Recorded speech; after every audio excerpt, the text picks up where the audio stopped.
ಪುತ್ತೂರು ನಗರಸಭೆಯ ನೂತನ ಕಚೇರಿ ಕಟ್ಟಡದ ಶಿಲಾನ್ಯಾಸ, ನವೀಕೃತ ಪುರಭವನ ಹಾಗೂ ಗಾಂಧಿ ಕಟ್ಟೆ ಲೋಕಾರ್ಪಣೆಯನ್ನ ರಾಜ್ಯದ ಪೌರಾಡಳಿತ ಸಚಿವ ನಾರಾಯಣಗೌಡ ನೆರವೇರಿಸಿದರು.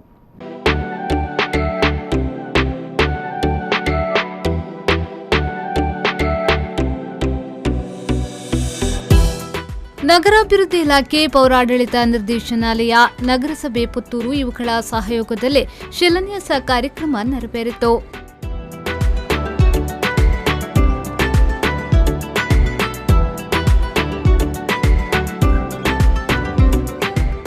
ಇದೇ ವೇಳೆ ಮಾತನಾಡಿದ ಸಚಿವ ನಾರಾಯಣಗೌಡ ಅವರು, ಪುತ್ತೂರು ವಿಧಾನಸಭಾ ಕ್ಷೇತ್ರದ ಅಭಿವೃದ್ಧಿಗಾಗಿ ಈಗಾಗಲೇ ಸರ್ಕಾರದಿಂದ 115 ಕೋಟಿ ರೂಪಾಯಿ ಅನುದಾನ ಒದಗಿಸಲಾಗಿದೆ.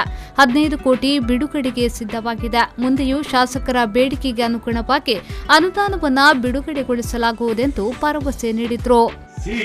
ಒಂದು ವರ್ಷದೊಳಗೆ ಭವನ ತಮ್ಮೆಲ್ಲರ ಸಹಕಾರದಿಂದ ಖಂಡಿತ ಉದ್ಘಾಟನೆ ಆಗುತ್ತೆ ಅಂತ ಹೇಳಿ ಬಯಸ್ತಾ, ಏಕೆಂದ್ರೆ ಈ ಕ್ಷೇತ್ರಕ್ಕೆ 113 ಕೋಟಿ ಅನುದಾನ ನೀಡಲಾಗಿದೆ. ಅದರ ಜೊತೆಗೆ 25 ಕೋಟಿ ಅನುದಾನ ಜೊತೆಗೆ ಬಿಡುಗಡೆ ಆಗಿದೆ.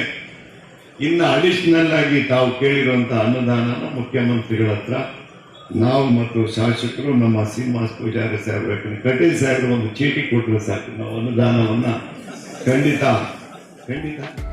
ನವೀಕೃತ ಸಮುದಾಯ ಭವನ ಉದ್ಘಾಟಿಸಿದ ಮುಚರಾಯಿ, ಮೀನುಗಾರಿಕಾ, ಬಂದರು ಹಾಗೂ ಜಿಲ್ಲಾ ಉಸ್ತುವಾರಿ ಸಚಿವ ಕೋಟಾ ಶ್ರೀನಿವಾಸ ಪೂಜಾರಿ ಅವರು ಮಾತನಾಡಿ, ಅಭಿವೃದ್ಧಿ ದೃಷ್ಟಿಯಿಂದ ಸರ್ಕಾರದ ಅನುದಾನದಲ್ಲಿ ನಡೆಯುವ ಕಾಮಗಾರಿಗಳಿಗೆ ವೇಗ ನೀಡುವ ಅಗತ್ಯವಿದೆ.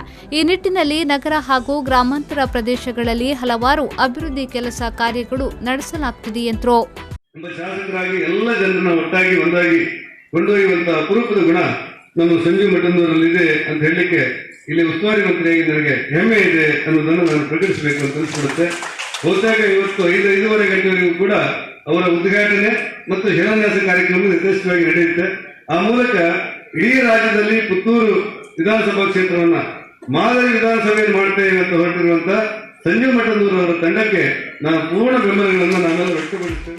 ಗಾಂಧಿಕಟ್ಟೆಯನ್ನ ಲೋಕಾರ್ಪಣೆಗೊಳಿಸಿದ ಸಂಸದ ನಳಿನ್ ಕುಮಾರ್ ಕಟೀಲ್ ಅವರು ಮಾತನಾಡಿ, ನಾನು ಜಿಲ್ಲೆಯ ಸಂಸದನಾಗಿ 11 ವರ್ಷಗಳು ನನ್ನ ಅವಧಿಯಲ್ಲಿಯೇ ಈ ಬಾರಿ ಅತಿ ವೇಗದ ಅಭಿವೃದ್ಧಿ ಕಾರ್ಯ ಜಿಲ್ಲೆಯಲ್ಲಿ ನಡೆಯುತ್ತಿದೆ.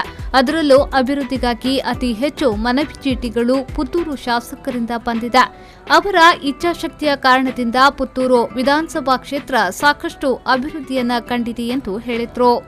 ಇನ್ನು 3 ವರ್ಷದಲ್ಲಿ ಕರ್ನಾಟಕವನ್ನು ಮುಖ್ಯಮಂತ್ರಿಗಳು ಕಲ್ಯಾಣ ಕರ್ನಾಟಕ ಅಂತ ಘೋಷಣೆ ಮಾಡಿದ್ದಾರೆ. 10 ಹಿರಿಯರ ಅಭಿಪ್ರಾಯದಂತೆ ವಿಶ್ವಾಸ ಇದೆ. ಮುಖ್ಯಮಂತ್ರಿ ಯಡಿಯೂರಪ್ಪರ ಕನಸಿದೆ. ಕೇವಲ ಹೈದರಾಬಾದ್ ಕಲ್ಯಾಣ ಕರ್ನಾಟಕ ಅಲ್ಲ, ಕರ್ನಾಟಕವನ್ನೇ ಕಲ್ಯಾಣ ಮಾಡತಕ್ಕಂಥ ಕೆಲಸವನ್ನು ಸನ್ಮಾನ್ಯ ಯಡಿಯೂರಪ್ಪರ ಸರ್ಕಾರ ಮಾಡುತ್ತೆ. ಅದರ ಆಶ್ರಯದಲ್ಲಿ ಪುತ್ತೂರಿಗೆ ಒಂದಷ್ಟು ಕೋಟಿ ಅನುದಾನಗಳು ಬರುತ್ತವೆ. ಅದಕ್ಕೆ ಪೂರಕವಾಗಿ ಇವತ್ತು ಶಿಲಾನ್ಯಾಸಗೊಂಡಿದೆ.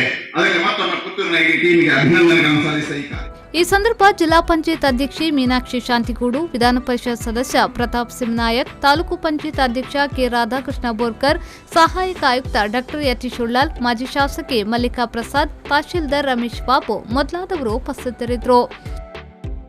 ಅನೀಶ್, ವಿ4 ನ್ಯೂಸ್ 24/7 ಪುತ್ತೂರು.